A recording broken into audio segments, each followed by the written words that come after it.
చేలము అనే పదమునకు అర్థం 4 ఆప్షన్స్ ఇచ్చాడు ఇక్కడ. పొలము, ఫస్ట్ వన్, సెకండ్ వన్ వస్త్రము, థర్డ్ పూలు, ఫోర్త్ తోక. చేలము అంటే నేను యాజ్ యూజువల్గా నేను పొలం అని అనుకున్నాను, కానీ అర్థం వచ్చేసి వస్త్రము. చేలము అంటే మామూలుగా మేము చేను పోతాము అలా అని నేను అట్లా అనుకున్నాను, పొలం అని. కాకపోతే చేలము అనే పదానికి కరెక్ట్ అయిన ఆన్సర్ వస్త్రము.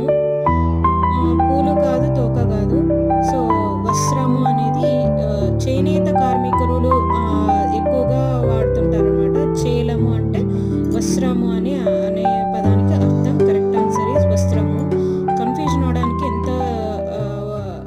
ఎంత బాగా ఇచ్చాడు చూడు. చేలము అంటే పొలము అనేది కన్ఫ్యూజన్ అవడానికి